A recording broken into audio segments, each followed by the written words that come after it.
Hi అండి. Welcome to my channel Hai's little world. ఎలా ఉన్నారు? అందరూ బాగున్నారా? ఈరోజు అమ్మవారికి మారువారం చేసుకుంటున్నామండి. షార్ట్స్లో పోస్ట్ చేశాను కదా ఘటం పెట్టుకున్నామని. ఆ రోజు కాకుండా నెక్స్ట్ వీక్ సేమ్ అదే రోజు మారువారం చేసుకోవాలండి తప్పకుండా. అందుకోసం టెంపుల్కి బయలుదేరుతున్నాము. అమ్మవారి కోసము ఇంకా పరమాన్నం ఇంకా వడపప్పు తయారు చేసుకున్నాము. కుక్కర్లో రైస్ కొంచెం పెసరపప్పు పెట్టి ఉడికించేసానండి. అది ఉడికిపోయాక కొద్దిగా మిల్క్ వేసుకున్నాను. ఇంకా బెల్లం కూడా వేసుకొని బెల్లం కరిగేంత వరకు ఉడికించుకున్నాను. పరమాన్నం రెడీ అయిపోయింది. దీంతోపాటు వడపప్పు అందరికీ తెలిసింది కదా సింపుల్గా. అమ్మవారి కోసము పూలు, అరటిపండ్లు, కొబ్బరికాయ ప్రసాదాలన్నీ సిద్ధం చేసుకున్నాను. ఇంకా చూపించడానికి చీర, కోడిని కూడా తీసుకెళ్ళాము. వచ్చేటప్పటికి లేట్ అవుతుందేమో అని ముందుగానే బ్రేక్ఫాస్ట్ ప్రిపేర్ చేశాను. ఇడ్లీ ఇంకా చట్నీ. కన్నం ఉంది కదా చిన్నది కన్నమ్మ, ఆకలేస్తుంది కదా వచ్చేటప్పటికి టైం పడితే అని చెప్పి ముందుగానే ప్రిపేర్ చేశాను. ఇంకా టెంపుల్కి వెళ్ళి వచ్చేసాము. దర్శనం అంతా బాగా అయిపోయింది. కానీ అక్కడ పూజ చేసేటప్పుడు వీడియోస్ ఏం తీయనివ్వరండి మా వారు. ప్రశాంతంగా ఫస్ట్ పూజ చేయు అని అంటారు. అందుకని అక్కడ పెద్దగా వీడియోస్ ఏం తీసుకోలేదు.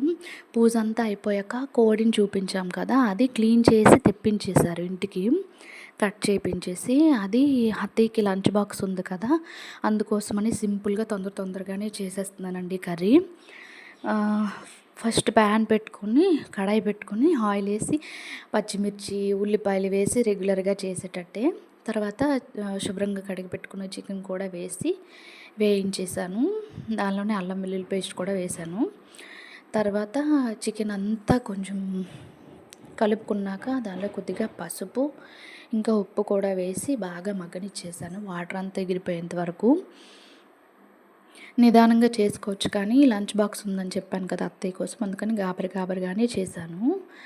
అదంతా ఉప్పు పసుపు వేసాక వాటర్ అంతా ఎగిరిపోయాక కొద్దిసేపు మూత పెట్టేశాక వాటర్ అంతా ఎగిరిపోయింది చూసారా. తర్వాత కొంచెం చికెన్ మసాలా, కారం వేసి కొద్దిసేపు మగ్గించుకున్నాను. ఒక 10 మినిట్స్లో కర్రీ రెడీ అయిపోయిందండి. దీనిలో వాటర్ ఏం వేసుకోలేదు.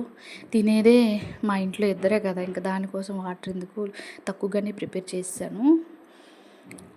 చూడండి చికెన్ కర్రీ రెడీ అయిపోయింది.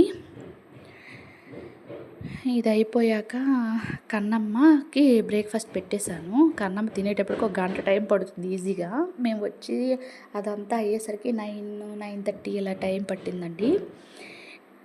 చికెన్ కర్రీ అంతా అయిపోయాక బాక్స్ కూడా రెడీ అయిపోయాక కన్నమ్మ చూడండి, అమ్మ ఈరోజు నీకు పని ఎక్కువైందని చెప్పి నాకు బ్రేక్ఫాస్ట్ తెచ్చి పెడుతుంది చిట్టి తల్లి.